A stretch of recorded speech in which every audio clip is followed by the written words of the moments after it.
Guys, welcome back to the PCS world. कैसे हैं आप सब? आई होप फ्रेंड्स आप सब बहुत अच्छे होंगे, खुश होंगे और आपकी पढ़ाई बहुत ही ज़बरदस्त तरीके से आगे बढ़ रही होगी। इसी उम्मीद के साथ में मैं ये ब्लॉग स्टार्ट कर रही हूँ। एंड आप देख सकते हैं कि ये मैं ब्लॉग कहाँ से स्टार्ट कर रही हूँ। हमेशा ऐसा ही होता है कि मैं ये अपने जो ब्लॉग्स की स्टार्टिंग ना अपने स्टडी रूम से मतलब शूट करती हूँ, लेकिन आज मैं अपने किचन में हूँ। एंड इसका रीज़न ये है कि this is the evening time.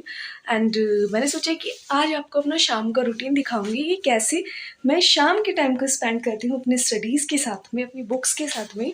तो मैं अभी यहाँ पे आई हूँ किचन में, चाय बन रही है हमारी, आप देख सकते हैं चाय बन रही है। एंड तो चलिए फिर चाय बनाते हैं। एंड तब तक मैं आपसे कुछ बातें करती हूँ। हाँ, तो बात मुझे ये करनी है एक्चुअली। हाँ, तो पहले क्या होता था ना कि ये जो पार्ट है ना मेरे घर का, मेरा किचन, ये मेरा सबसे मतलब फेवरेट पार्ट हुआ करता था। बिकॉज़ मुझे खाना बनाने का बहुत ज़्यादा क्रेज़ है। मतलब मैं हमेशा, मुझे फूड एक्सप्लोर करने का, बाहर जाकर स्ट्रीट फूड ट्राई करने का, रेस्टोरेंट्स में अपने फूड नए-नए ट्राई करने का और फूड बनाने का बहुत ज़्यादा मुझे शौक है, अच्छा लगता है मुझे। तो मैं यहाँ पे मतलब बहुत ज़्यादा टाइम अपना स्पेंड किया है इस घर के, इस किचन में। लेकिन अब जब से मतलब इतनी व्यस्तताएँ बढ़ गई हैं कि टाइम कम मिल पाता है किचन में आने का, तो चाय वगैरह बनाने के लिए ही आ पाती हूँ। लेकिन अब तो जैसे कि रमज़ान आ गया है और आप सभी को मेरी तरफ से रमज़ान की बहुत-बहुत मुबारकबाद। और आप सोच रहे होंगे कि मैंने रोज़ा नहीं रखा। एक्चुअली ये जो व्लॉग है ना, ये रमज़ान से एक दिन पहले का है। बाकी उसके बाद इंशाल्लाह हम पूरे रोज़े कंटिन्यू करेंगे और उसके साथ-साथ अपनी पढ़ाई को भी स्टार्ट रखेंगे और आपके साथ में व्लॉगिंग भी करेंगे। तो मैं जल्दी से अपनी चाय निकाल लेती हूँ पहले, फिर स्टडी रूम में चलते हैं और आपको दिखाती हूँ कि आज क्या-क्या पढ़ा और क्या-क्या। सो ये बन गई है चाय और ये आ गई हूँ मैं अपने स्टडी रूम में। एज़ यूजुअल यहीं से सारे व्लॉग्स शूट होते हैं। एंड आप देख सकते हैं मेरी टेबल पे और अंदाज़ा लगा सकते हैं कि मैं क्या पढ़ रही हूँ। जैसे कि ये क्वेश्चन मैंने लिखा है, अभी इसका आंसर करना है मुझे। बौद्ध धर्म के प्रसार प्रचार में उत्तर प्रदेश का महत्वपूर्ण स्थान है, व्याख्या कीजिए। एंड यहाँ पे आज हमने लोकायुक्त को देखा था। एंड यहाँ पे रखे हैं मेरे पेपर 5 के नोट्स, पेपर 1। एंड काफ़ी सारी चीज़ें इधर उधर बिखरी पड़ी हैं क्योंकि मैं क्लासेस कर रही थी। एंड फिर थोड़ा सा रेस्ट करने के लिए चली गई थी रूम में। एंड अभी चाय पीते हैं, आपके साथ बातें करते हैं, देन फिर अपना स्टडी स्टार्ट करेंगे। अब टाइम देख सकते हैं 6:02 हो चुके हैं। सबसे पहले तो मैं थोड़ा सा पानी पी लेती हूँ। और बताइए आप लोग, आपकी स्टडीज़ कैसी चल रही है?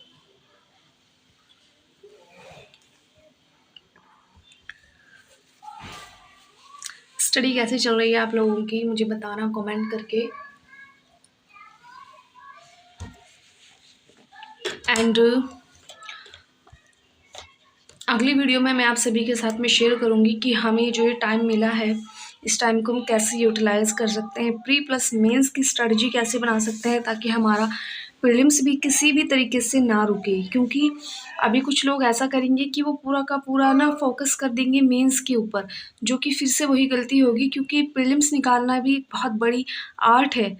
ऐसे नहीं है कि प्रीलिम्स इतना ईजी है। अगर हम प्री ही हमारा एटलीस्ट करेक्ट नहीं होगा तो मेंस को देखने वाला भी कोई नहीं होगा।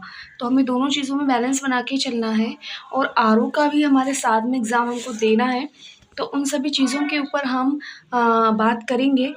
इस या तो मैं देखती हूँ कि अभी इस व्लॉग में कंटिन्यू करती हूँ या फिर कोई स्पेशल इसके ऊपर एक वीडियो लेके आऊँगी। तो चलिए, जब तक मैं चाय पी रही हूँ थोड़ी सी मतलब ब्रीफली चर्चा कर देती हूँ मेंस के ऊपर, सॉरी इस टाइम के ऊपर कि इसको कैसे यूटिलाइज़ करना है। एक्चुअली अब हमें ये देखना है, देखिए करंट अफेयर्स एक ऐसा सब्जेक्ट है जिसको आपको रोज़ ही पढ़ना पड़ेगा। एंड कुछ लोग मुझसे ये पूछते हैं कि करंट अफेयर कहाँ से पढ़ें, क्योंकि मैंने अपने जो नोट्स हैं वो टेलीग्राम पे शेयर किए थे, तो उन लोगों ने नोट्स को देख के मुझसे काफ़ी लोगों ने पूछा है कि करंट अफेयर कहाँ से पढ़ते हो।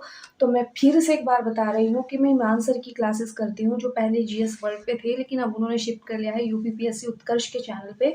आप वहाँ जाकर उनकी लाइव क्लासेस देख सकते हैं। लाइव के बाद वो रिकॉर्डेड फॉर्म में पड़ी रहती हैं, वहाँ पे देख सकते हैं। उसके बाद में दृष्टि पीसीएस का एक प्रोग्राम आता है जो कि मतलब उसका रहता है कम से कम 20 से 25 मिनट के बीच में रहता है, तो मैं उसको रेगुलर फ़ॉलो करती हूँ, उसके नोट्स बनाती हूँ, वहाँ से जाके आप मतलब अपना करंट अफ़ेयर को देख सकते हैं। और मैं एक चीज़ और यहाँ पे बोलना चाहूँगी, करंट अफ़ेयर के लिए आप किसी भी एक सोर्स पे डिपेंड मत रहिएगा, चाहे वो कितना भी बड़ा प्लेटफ़ॉर्म क्यों ना हो, लेकिन आपको एक सोर्स पे स्विच नहीं करना है, आपको हमेशा 2 सोर्स फ़ॉलो करने हैं। एंड अभी अभी टाइम है, अच्छा खासा टाइम है, तो आप इसमें अगर 8 घंटा भी पढ़ रहे हैं ना, 8 आवर्स भी पढ़ रहे हैं तो चलेगा, ठीक है? आपको 8 आवर्स को ऐसे शिफ्ट कर लेना है कि मैं तो अभी ऐसे कर रही हूँ कि 5 आवर्स में मेंस पढ़ रही हूँ और 3 आवर्स में प्रीलिम्स पढ़ रही हूँ, क्योंकि मैं मेरा मतलब कोशिश यही रहेगी कि प्री ना रुके किसी भी कंडीशन में। तो अभी आप ये काम कर सकते हैं कि जो आपको मतलब स्कोरिंग सब्जेक्ट है, अच्छे स्कोरिंग सब्जेक्ट मेंस के लिए, लाइक पेपर 5, 6 एंड पेपर 4, आप उनको अच्छे से रेडी कर सकते हैं इन 2-3 महीनों के अंदर।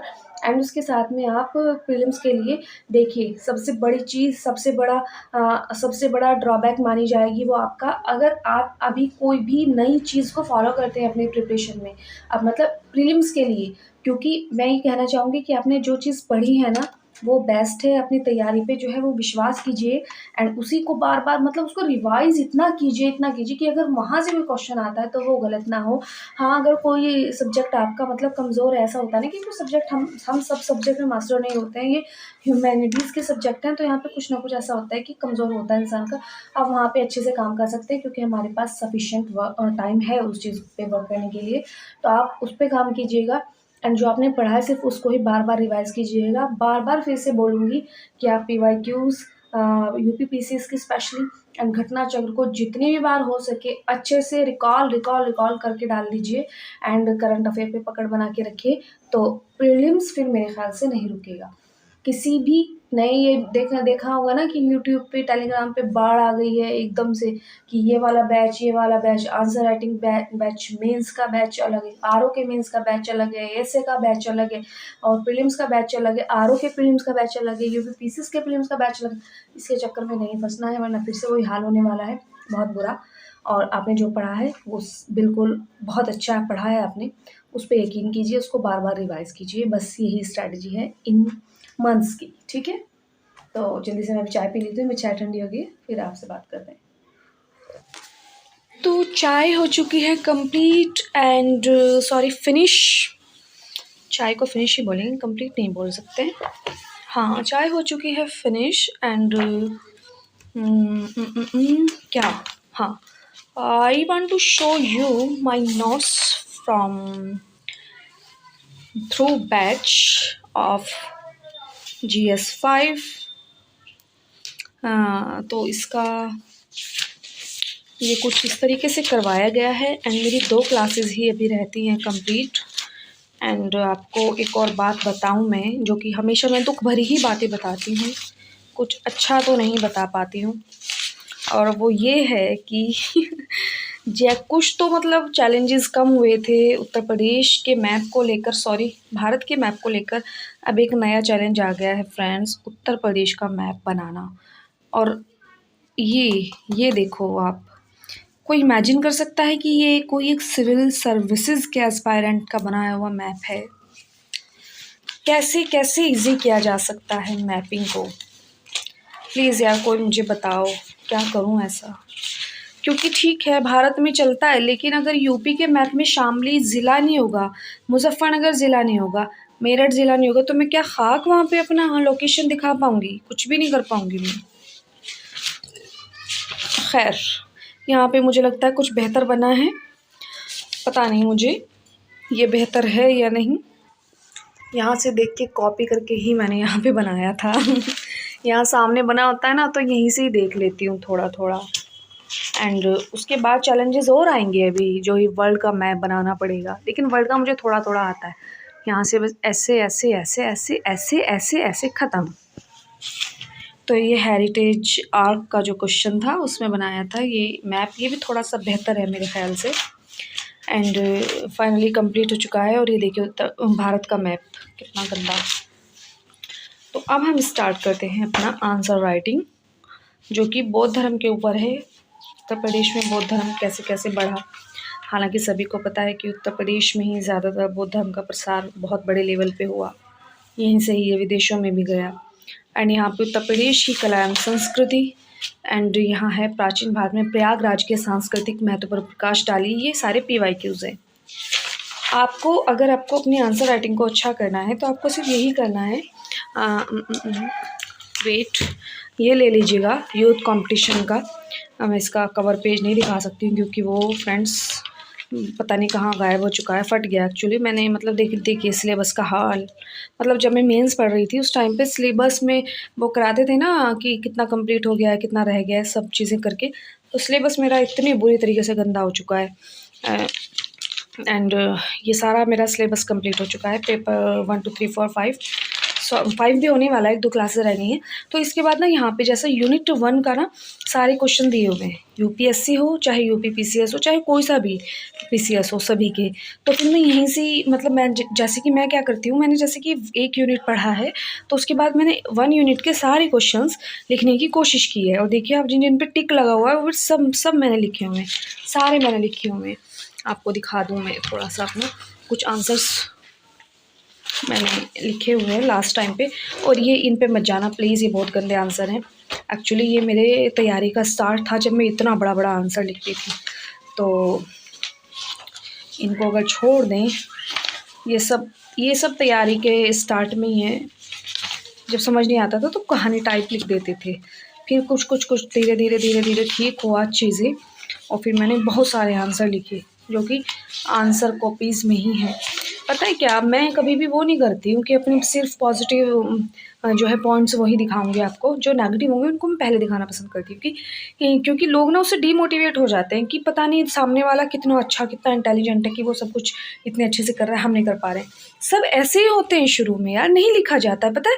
मतलब मैं आपको बताऊं कि कॉपी पेन लेके मैं बैठ जाती थी, मैं बहुत देर तक सोचती रहती थी कि स्टार्ट कैसे करें, इंट्रो नहीं समझ आता था। तो लेकिन जब प्रैक्टिस करते हैं तो फिर धीरे धीरे हो जाती हैं चीज़ें अच्छी। तो फिर मतलब जब पहले सर को चेक कराने के लिए भेजती थी PDF, तो वहाँ से बिल्कुल 0 नंबर आता था, मतलब बहुत डांट भी पड़ती थी। फिर ऐसा हुआ कि देखिए फिर अच्छा हुआ काफ़ी, मतलब अच्छे अच्छे कॉम्प्लीमेंट्स भी मिले, काफ़ी अच्छा नंबर भी आए एंड चीज़ें अच्छी होने लगी। तो सब प्रैक्टिस से ही होता है, ऐसा नहीं है कि कोई भी परफेक्ट नहीं होता। देखिए आप ये भारत का मैप कोई से इमेजिन करेगा क्या? ये देखो यहाँ पे क्या क्या बनाया है मैंने, मुझे कुछ पता नहीं है, लेकिन आंसर बहुत अच्छा लिखा था। तो आंसर के बेस पे ही सर ने मुझे अच्छा सा एक कॉम्प्लीमेंट भी दिया था, लेकिन नंबर कम दिए थे क्योंकि वो हमेशा ही नंबर कम देते हैं, पता नहीं क्यों, जिन्होंने ये आंसर चेक किए हुए हैं मेरे।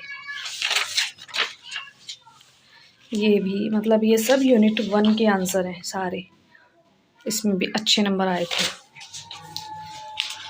तो यार इसी तरह करना होता है सब ना, मतलब कोई भी परफेक्ट नहीं होता है। देखिए अभी मेरा संधव लिपि पे क्वेश्चन था, तो उन्होंने मुझे काफ़ी अच्छा बोला था कि बहुत ही अच्छा से आपने इसको जो है वो दिखाया है, चीज़ों को प्रेजेंट किया है। और हाँ इसी तरीके से लिखा हुआ था यहाँ पे, और काफ़ी अच्छे मार्क्स भी दिए थे सर ने, 10 में से 5.5 मार्क्स। एंड यहाँ पे देखिए यहाँ पे नंबर कम है, तो चीज़ें हो जाएंगी अच्छी। Just believe your self and do your hard work. And काफ़ी लंबा हो गया है एक्चुअली, ये वीडियो भी काफ़ी लंबा हो जाएगा, तो इसको संक्षिप्त करने की कोशिश करती हूँ, बस जल्दी से आंसर राइटिंग करती हूँ और फिर आपको दिखाती हूँ कि क्या लिखा है। ओके,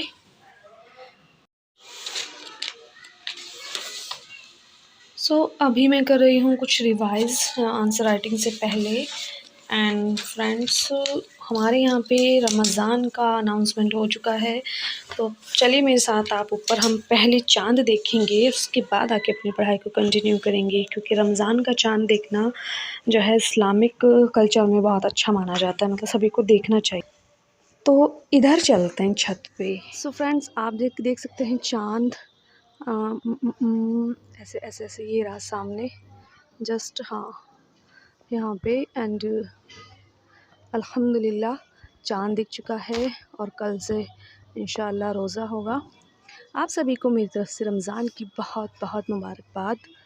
एंड चाँद देखने के बाद मैं नीचे आ गई, और नीचे आके मुझे मिला है रमज़ान का फ़र्स्ट गिफ्ट, जो कि आया है अजमल परफ्यूम्स के यहाँ से। एक्चुअली ये ना रमज़ान का पूरा टाइम टेबल होता है, लाइक सहरी इफ्तारी का टाइम, और इसमें एक छोटी सी बॉटल है परफ्यूम की।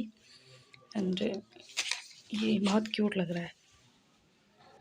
और अब इसी के साथ में ये व्लॉग यहाँ पे होता है फिनिश। मुझे पता है कि बहुत लंबा टाइम मैंने अब कर लिया, लेकिन उसके बदले मैंने आपको बहुत सारी चीज़ें बताई हैं। तो अगर आपको हमारा व्लॉग पसंद आया हो तो प्लीज़ हमारे चैनल को सब्सक्राइब कर दीजिएगा, लाइक शेयर एंड कमेंट कर दीजिएगा। मिलती हूँ फिर आपसे नए किसी व्लॉग में, तब तक के लिए खुदा हाफिज़, बाय बाय, टेक केयर।